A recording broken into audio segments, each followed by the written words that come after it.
On this episode of Locked On Angels, the Angels take 2 out of 3 from the White Sox this weekend, and they did it by pitching extremely well. And we're going to share one stat in our final segment that's going to prove that point. It's time to get locked on with Mike and John, and this is Locked On Angels.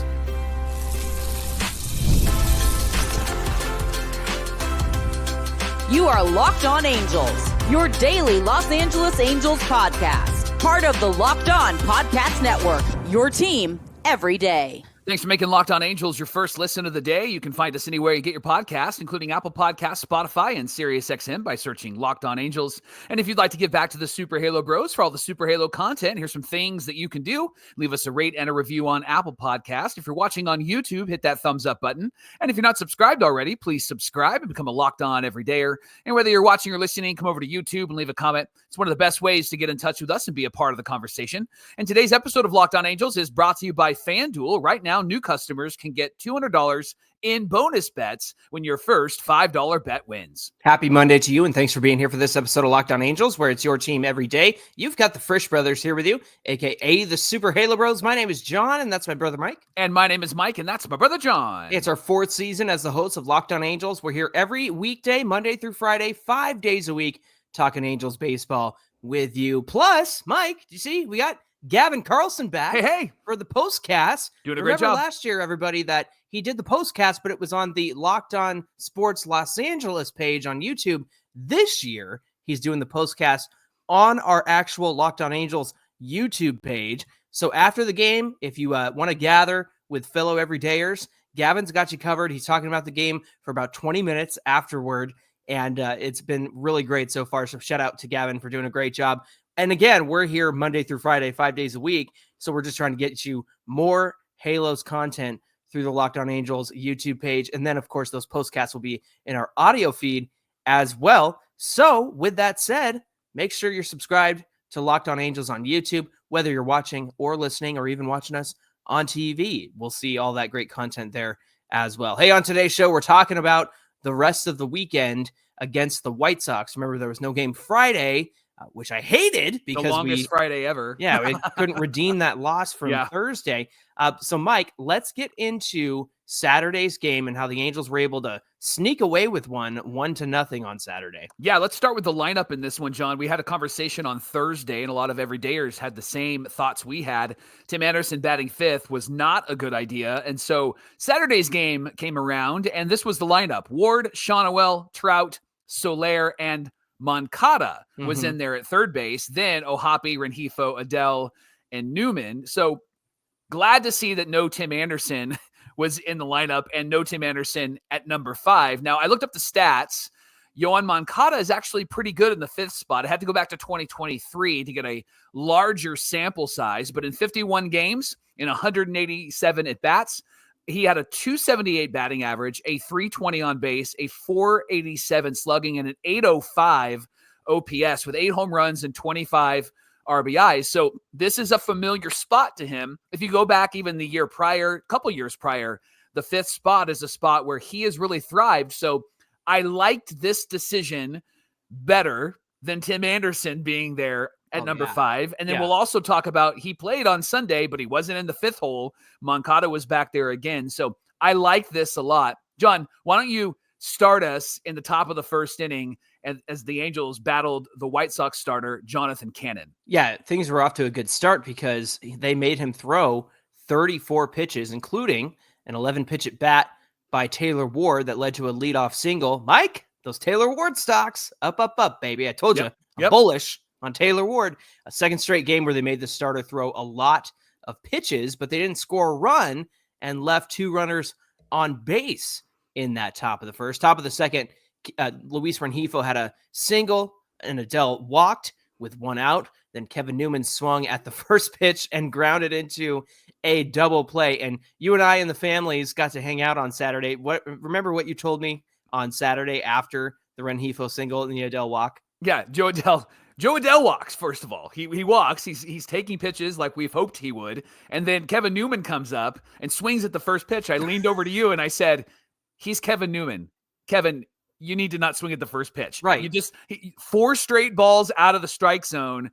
Kevin should have that bat. He should have left it in the dugout and stood there for the first 3 or 4 pitches instead of swinging at the first pitch. And by the way, Kevin, love that you're on the team. You're Kevin Newman. Don't swing at that first pitch. Right, exactly. Top of the third, Taylor Ward had another single, but then Sean Noel grounded into a double play. And because Trout is hitting third, he comes up with nobody on and 2 outs. And we shared a few weeks back during our lineup conversation of what the lineups could look like for the Angels. We had a version of the lineup that shared everybody's best spot historically in the lineup. We also had a very analytical lineup, and then we had that 1 through 10 lineup. And the basis of the 1 through 10 lineup was built upon the fact that nobody in baseball comes up to the plate more with 2 outs and nobody on than the 3-hole hitter. And this is why we're convinced that Trout should hit second, maybe even lead off, because he came up in that situation with 2 outs and nobody on. And he struck out swinging in that particular at bat.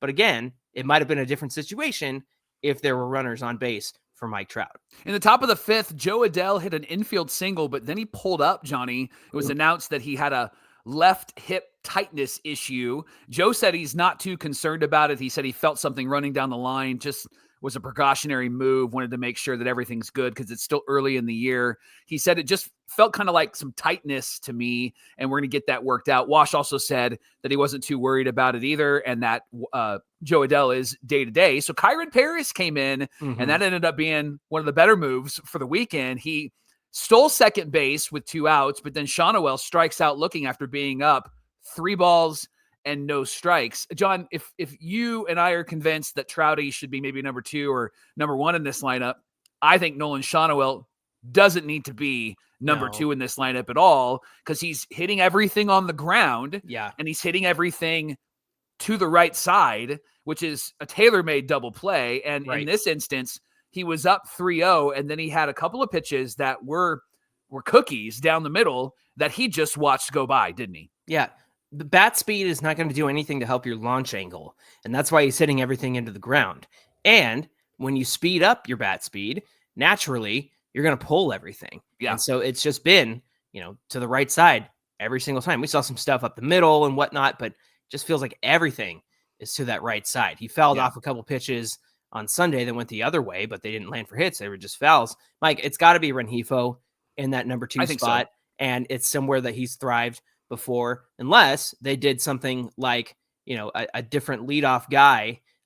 Maybe you have somebody leading off like a Rengifo, then Trout, then Soler, then Taylor Ward, who we know historically is good out of the cleanup spot. And if you don't believe us, you can go look up the numbers for Taylor Ward in the cleanup spot, and they're actually very, very good. Bottom of the 5th, Matt Thaiss, so old friend alert. We'll circle back to him in a minute. He attempted a bunt, and then Moncada picked it up and made a great play to throw him out. The Angels knocked out Jonathan Cannon after 5 innings through 85 pitches, but didn't give up any runs. And this was matched pitch for pitch by a fantastic outing from José Soriano. 7 innings, no runs, 2 hits, Mike, 5 strikeouts, 2 walks, 73 pitches, 46 of those went for strikes, and he got 10 ground ball outs. The maximum exit velocity from his pitches was 98.5 miles per hour. The minimum was 82.7 miles per hour. And then the average, this is great, 92.8 miles per hour off the bat. That means he's not getting very hard contact at all, or at least contact that isn't manageable. He wasn't being hard hit either. Soriano said, "This is the kind of start that I want. The plan was to attack the zone. I had my best pitches today, and I kept throwing them." Soriano threw 44 sinkers and 21 knuckle curves, and those accounted for all but 8 of his pitches. Wow. And the White Sox didn't make very much hard contact against him. One of the hits was a infield hit, and the other was a soft ground ball up the middle. Ron Washington said when he did get behind in the count, Soriano was able to make his pitches, and that's what it takes. So how about we don't dismiss this as it's just the White Sox. Yeah. José Soriano, is there something more to it than just, it's the White Sox, that's why he thrived? No, I think this is who he is. And a lot of everydayers were like, I think I'm smelling ace on this guy. And I know that it can be easily dismissed because it was the White Sox. Listen, I know they lost It's pronounced axe. Oh, I see what you said. Yeah. So I know that it was the White Sox. I know they lost a bunch of games last year, but just like the Angels have a new team, the White Sox have a new team, and you can't use last year to determine what they're doing this year. They seem to be a pretty scrappy team. Yes, we have to see what they do this year, but if this team ends up being somewhat good, then that narrative goes, well, it was the White Sox. That narrative goes away. But ultimately, I think what we saw from Soriano was the type of pitcher that we want him to be as he moves forward, because he was very, very dominant. And in this game, John, nothing. The issue wasn't pitching again. No. The issue was offense, and the Angels couldn't do anything until the 8th inning. Jorge Soler draws a 2-out walk, which I love that he's showing a good eye at the plate. And then he goes all the way to third on a wild pitch because the ball got past Matt Thaiss. And then, Johnny, he couldn't find the ball. How many times have we watched Matt Thaiss rip that mask off and look around like, where's the ball? And it was nice to see that on the other side. It was nice to reap the benefit of that, right? It was so nice, right? And then Moncada comes up, hits the ball back to the mound. It hits off of Clevenger, and that allows Soler to score, and Moncada reach first base with the hit. And the Angels were 0 for 11 with runners in scoring position up until that point. Now, since I said something to you about the game, because we were hanging out, you and I watched that later on, and you said to me, that's how they scored? Right. Right? Because that wasn't impressive, but it did get a run across, which we desperately needed on Saturday. Yeah, we were out and about with the families, and when we were finally able to see that highlight, it was like, oh, that's it. The hit? That's the RBI. All right. Yeah. Mike, I love seeing the tandem of Joyce and Jansen at the end of this bullpen. They were able to close it out.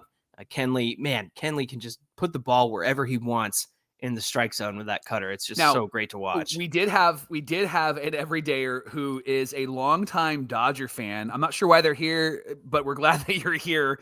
But they shared something when we signed Kenley Jansen. They said Kenley's going to give up a walk and a hit in an inning, and then he's going to mow everybody else down. We saw that on Saturday. Johnny, we saw that on Sunday. And so Kenley's got a little bit of that control issue. He'll walk one guy, can't hit the spot, or then he'll give up a hit, but then he is able to lock in and lock down the offense. And that's something that I'm really confident in. And he's done that now twice in back-to-back games. Yeah, Sunday will be a more interesting case. When we talk about Jansen on the mound there.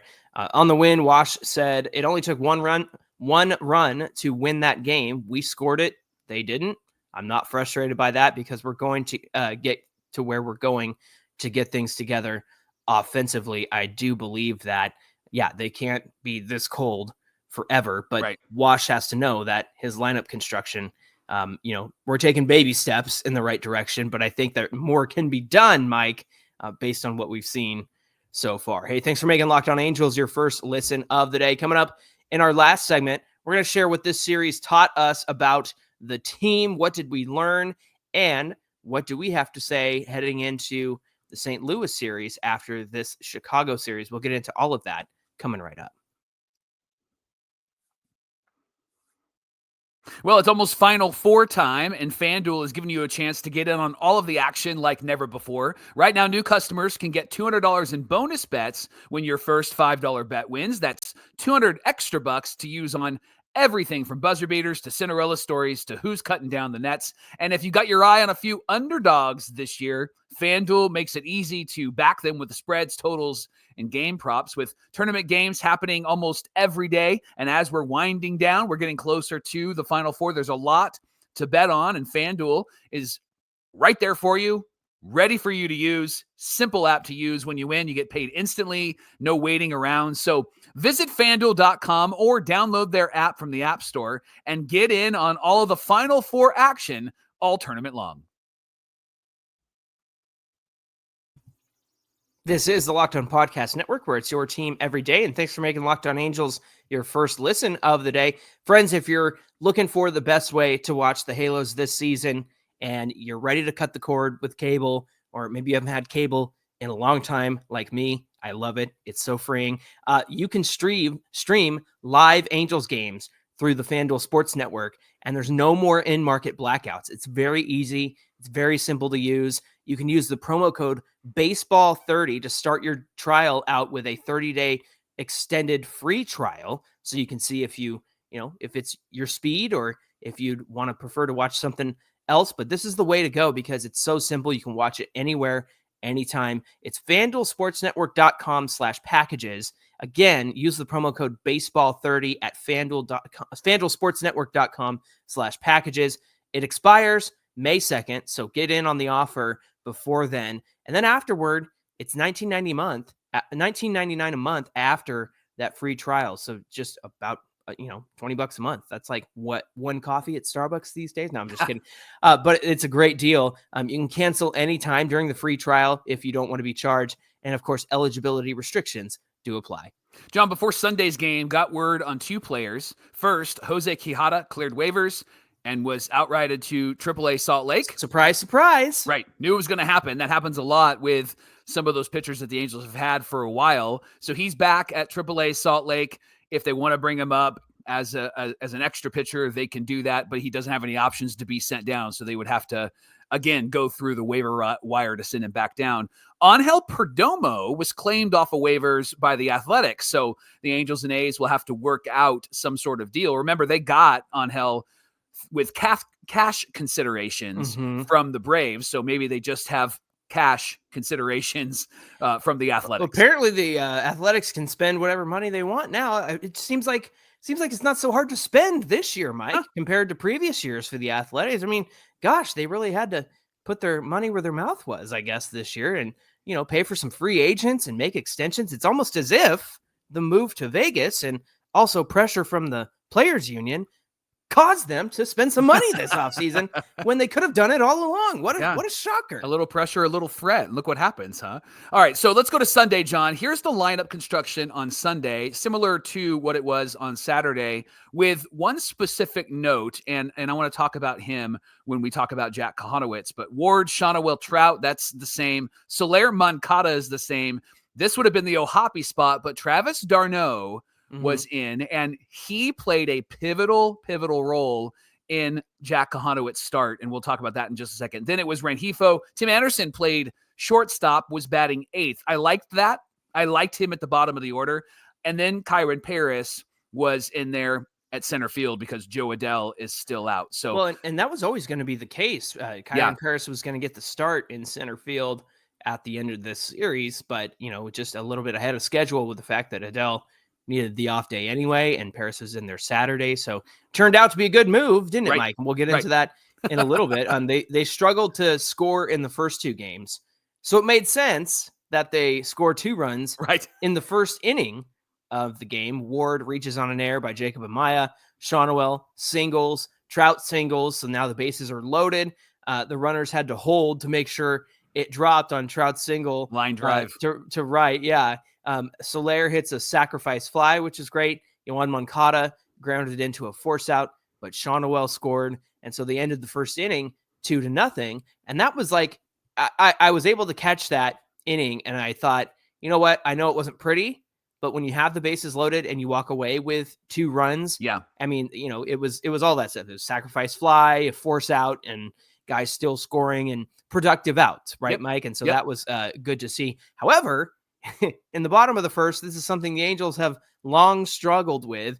Kochanowicz gave it right back, didn't he? Yeah, he gave up a home run and an RBI single. John, I wasn't too surprised by that, though, because Kochanowicz has that inning in him. It's in his repertoire, right? He always has an inning where there's a run or 2 that he gives up, but then he locks in. Either he locks in and then has that inning and locks in again, or it happens early and then he adjusts and figures it out. And what we've learned from Jack Kochanowicz is he's a guy that can figure it out. And that's what happened in this game.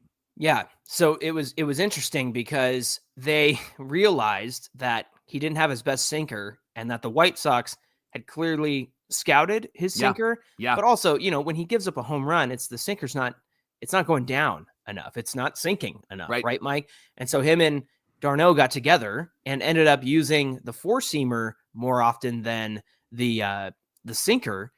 He used it a little bit last year, that 4-seamer, but on Sunday he threw 27 sinkers and 26 4-seamers, and that helped him cruise through the rest of the outing. He needed just 48 pitches to get through the next 5 innings, of course, facing the minimum 15 hitters. 6 innings, 4 hits, 2 earnings, 0 walks, 4 strikeouts, 12 whiffs, Mike, 12 swings and misses. That's a career high for him.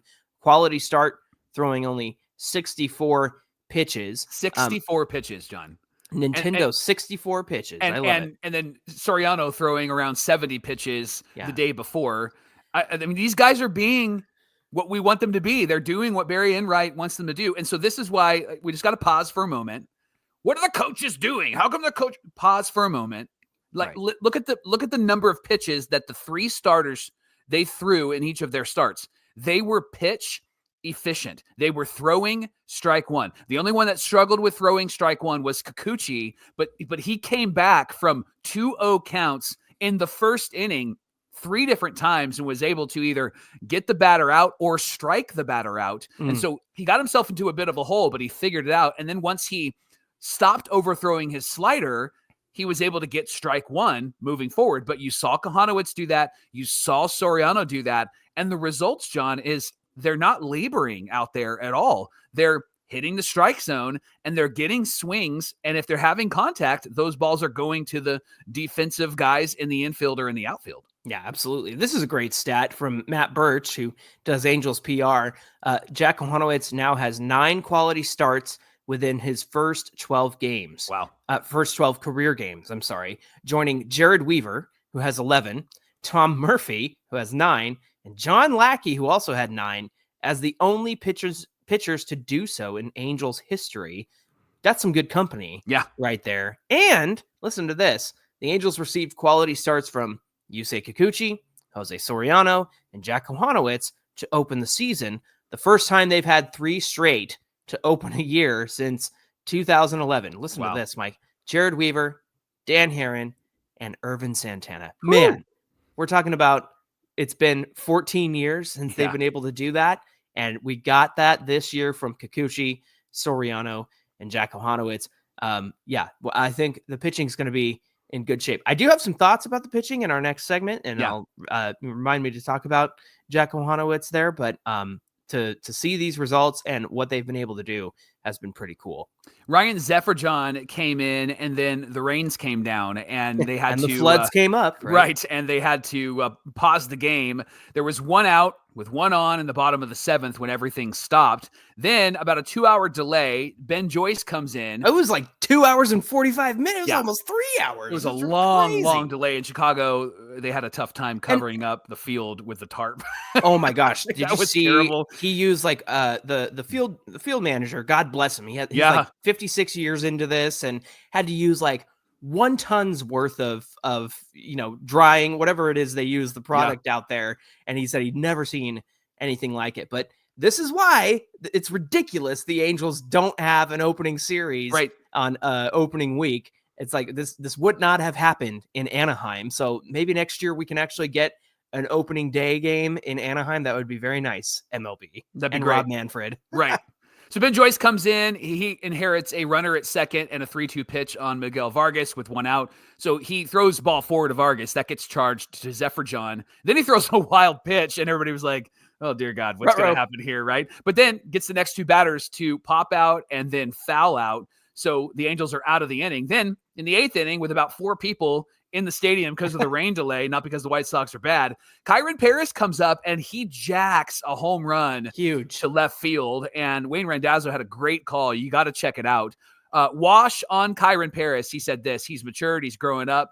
He's believing, and that's what it takes for him to believe. And that's where he came up big for us today. And then Paris, he said, man, it feels real good. All the work that I put in throughout the offseason is showing up on the field. That's what I do the work for. And it's so nice to have success. Yeah. So great to see the changes that he's made and the success he's having. Bottom of the 8th, we had Brock Burke come in, gave up a hit and a stolen base, but got out of the inning without any damage. Kenley Jansen came in for the 9th. Mike, after a double and a walk, he got a pop out, and then he gets a spectacular double play between Luis Rengifo, Tim Anderson, and Nolan Shawnoel. So the Angels ended up winning 3-2. Kyren Paris is the hero, but Kenley's outing was interesting. But I just had this feeling, and you mentioned it in the top of the segment. I had this feeling that he could induce a double play ball, especially when he had that leadoff double and then he gave up the walk. I thought, well, I mean, it's not a bad walk. It is the winning run, and it is Matt Thaiss. So I would hate for Matt Thaiss to score the winning run, but I thought it was interesting because I just had this feeling that Jansen was going to be able to induce something like that. And so when he has runners on, I feel like that's going to be part of his game where, hey, instead of striking this guy out, I'm going for the double play. And I think he had that in mind too, because you saw a lot of communication. You saw him shaking his head a lot, which means d'Arnaud was pressing every button for every which pitch. He doesn't throw much more than the cutter, but the fact is that they had some communication going on. So all in all, a great way to win the game and a great way to take the series on Sunday.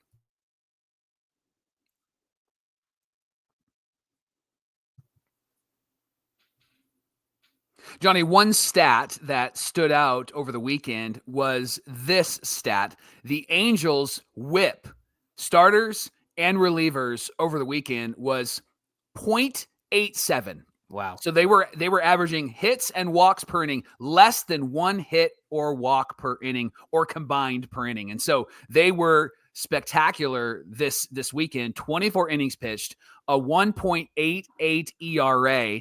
Outside of that one really bad inning where Wash sends Ryan Johnson back out again, right? Not Ryan Johnson's fault, Wash's fault. Then it really looks like a great weekend, and the pitching came through this weekend, which was really great to see. So, Johnny, what did this weekend teach you, my Super Halo brother, about this team? There's two things I want to talk about. Number one is I don't care where Kyren Paris has to play. I think that he needs to be in the lineup. And he proved that playing yesterday and on Saturday. And the fact is, I don't think it should have taken a Joe Adell injury for him to get into this lineup. I understand that he's the backup center fielder, but listen, Joe Adell didn't have a bad weekend. In fact, you talked about earlier how he took the walk to keep the momentum going and stuff. He didn't have a bad weekend whatsoever. It's just that injury took him out of the game. I think Kyren Paris needs to be in the infield, Mike. I think that if you need the bat that he brings, which obviously you desperately need right now, I think he's got to be playing over somebody like Tim Anderson. I think he's got to be in there somehow. I don't care that Wash thinks that he's not making good decisions in the infield or whatever. You got to let him do it because you don't have a choice really to have somebody like Tim Anderson's bat in the lineup. I'm not taking anything away from Anderson's defense because so far that's been a pretty good part of his game.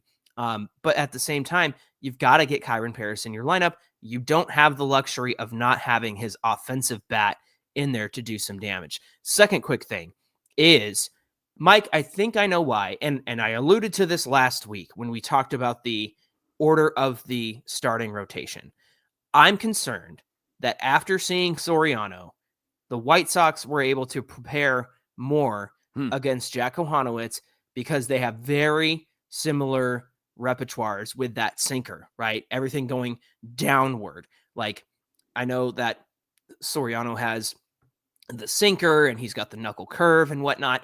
I just think that you have prepared the team for similar looks as the pitcher before them. So you saw what Soriano did, and then he came in the next day and you were able to pick up on what Kochanowicz was doing. And I have the same concerns, which I mentioned last week, about Tyler Anderson and Kyle Hendricks going back to back. I know it's a lefty and then a righty, but they're both soft tossing guys who try to get a lot of contact on the ground, which is fine. I just am worried that we're giving the teams very, very similar looks from one game to the next. And unless that gets divided up by a series break or, the end of one series and the start of the other, I think that's going to be a problem. And I think that might be a problem against St. Louis. You're going to give them a very similar look as Tyler Anderson when Kyle Hendricks goes out there to pitch for them. So that's my concern about the pitching. Again, I think Jose Soriano to Kochanowicz, I think they've earned the 2 and 3 spots, right? But having them back to back, I'm just worried that it's way too familiar of a repertoire for opposing hitters to look at. And I worry about the same thing with Tyler Anderson and Kyle Hendricks. What did you learn from this weekend watching our Halos? Two things. One, Wash managed the bullpen specifically yesterday brilliantly because he had Zephyr John come in and then it rained, right? And then he had Ben Joyce come in and get out of a very difficult inning. And then, John, he didn't bring him back out. And I thought that was a smart move, having Brock Burke come out. I know it's Brock Burke and not Ben Joyce, but I think having Joyce come in, high intensity, and then get out of the inning and not bringing him back was great because he could easily have lost his mechanics or lost his focus. Maybe later on in the season, he comes back out for that inning, but I think it was smart. It was brilliant to bring in Brock Burke. And so good on Wash to make that move. And then it set up Kenley Jansen to close out the game.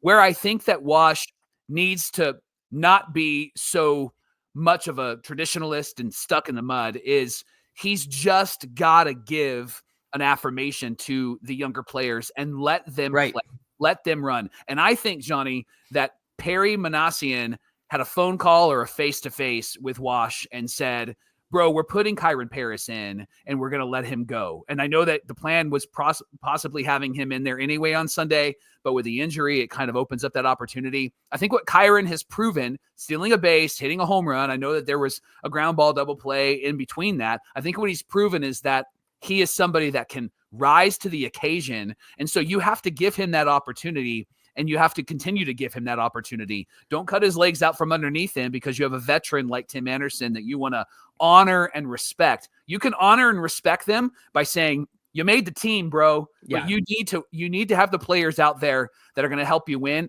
And this offense needs some help right now. And the Cardinals are not a bad team.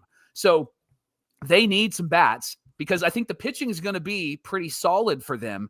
They just need to give them something to play with because the games that we played this weekend are great games defensively, great games pitching-wise, but one mistake and it's all over. Right. And so the Angels offense need to give the Angels pitchers some flexibility to maybe make one mistake and not have it ruin the entire game. So bats got to come through. You guys got to pay attention with runners in scoring position. You got to lock in and lock down, move some runners over like you did in the first inning. And that would be, I'm going to add a third point. When you get runners on in the first inning, you have to score because you're not scoring the rest of the game. And so you have to take advantage very early of those opportunities. It's funny you said Kyren Paris rising to the occasion because we saw a lot of that in spring training. I know it was at the end of games against guys who aren't on major league teams, but still he met the moment way back in spring training. And I think it's only fair to give him the opportunities to do that in the real season. Hey, thanks for making Locked On Angels your first listen of the day. Now for your second listen, check out Locked On Fantasy Baseball with our friends Matt and Dom. They're going to help you win your league, and you can find their show on YouTube or wherever you get your podcasts. Hey, be sure you give us a follow on Twitter at Locked On Angels and at Super Halo Bros on Twitter and Instagram. Whether you're watching or listening, come on over to YouTube, find today's show, and get in the comments section. We'd love to hear from you. Mike, what do we have on deck for Tuesday's show? We're going to have a detailed breakdown of the game against the Cardinals. But, Johnny, we're also going to talk about how the state of California found out that Anaheim Stadium is not in great condition. And there's a great article that we're going to share with you tomorrow about what they found and what it means for the Halos and what it means for Artie. And it's a really interesting conversation that we're going to have tomorrow on Locked On Angels. Sounds like the Big A is in big trouble. Mike. All right, friends, we hope you'll come back and join us for that. Until then, my name is John, and that's my brother Mike. And my name is Mike, and that's my brother John. Thanks for being here with us, everybody, and we'll see you back here on Tuesday. I am so glad I don't have to watch Matt Theis and his lollipop throws back to the pitcher. He dropped one in the dirt yesterday. It was hilarious.